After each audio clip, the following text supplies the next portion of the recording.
Les attentats qui ont frappé la capitale française ont relancé un vif débat sur la question de la lutte antiterroriste au sein de l'Union. Comment faire face à la menace représentée par le retour en Europe de combattants partis en Syrie, en Irak ou dans d'autres zones de conflit? Europol estime entre 3 et 5 000 le nombre d'Européens à être partis combattre en Syrie, dont plus de 400 Belges. Frédéric Van Leeuw tente de les identifier. Il est procureur fédéral en charge des dossiers antiterroristes en Belgique. Son analyse de la situation est alarmiste. Un des aspects de ce phénomène, c'est justement les personnes qui partent dans les zones djihadistes et qu'on ne voit pas. Je veux dire, qui partent sans qu'on le voie. Et ça arrive régulièrement, qu'on se rende compte, une fois que la personne est revenue, et qu'elle est, entre guillemets, un danger potentiel, qu'on se rend compte après coup qu'elle a été en Syrie, qu'elle a été ailleurs, etc. La Belgique n'est pas la seule confrontée à ce type de problème. Des explications à l'ampleur du phénomène, c'est que c'est quand même plus facile de se rendre en Syrie que de se rendre en Afghanistan ou de se rendre en Somalie. C'est vrai que la grande liberté de mouvement que l'on a favorise aussi certains déplacements et donc avoir les informations de passage à la frontière, par exemple, sont des informations intéressantes. Pour tous les spécialistes en contre-terrorisme, il manque des outils à l'Union pour lutter efficacement contre le retour de djihadistes sur le sol européen. Notamment, un système d'échange de données concernant les passagers aériens de vols internationaux vers et à partir de l'Union, des fichiers PNR. À l'expérience, c'est le rare, sinon le seul moyen qui permet à nos États de détecter des mouvements suspects de candidats au djihad. Nos services de renseignement sont capables de détecter, avant qu'ils ne partent, 70% de ceux qui veulent partir en Syrie et en Irak. Il nous manque 30%. Et vu la facilité qu'il y a à se rendre en Turquie, un des seuls moyens, c'est d'utiliser le PNR.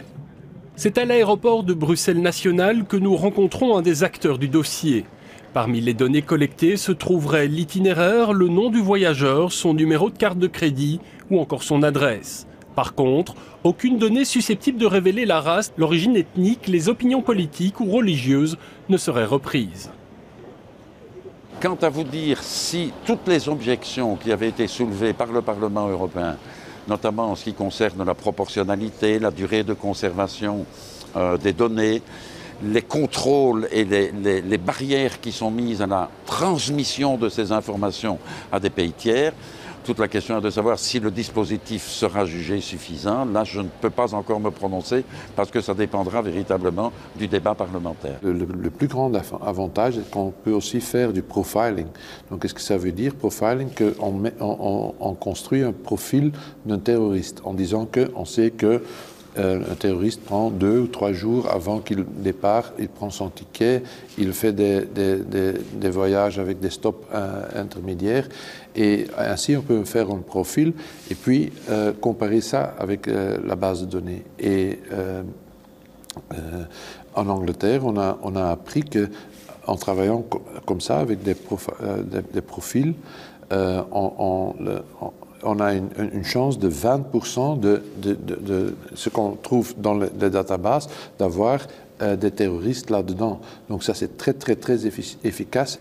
Mais la création d'un tel fichier divise le Parlement européen, dont la Commission des libertés civiles a déjà rejeté une proposition sur le sujet en avril 2013. En 2015, les arguments sécuritaires auront-ils le dessus? It's very important always to get a balance, a very delicate balance between essential security of our citizens on the one hand, but to ensure at the same time that we preserve our fundamental freedoms in a free society.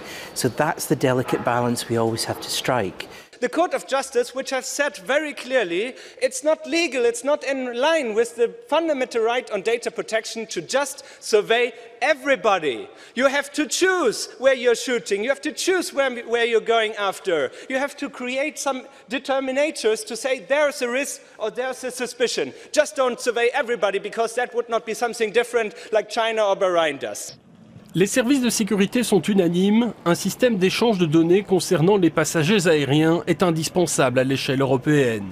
Mais il serait limité s'il ne pouvait être croisé avec des renseignements provenant du terrain.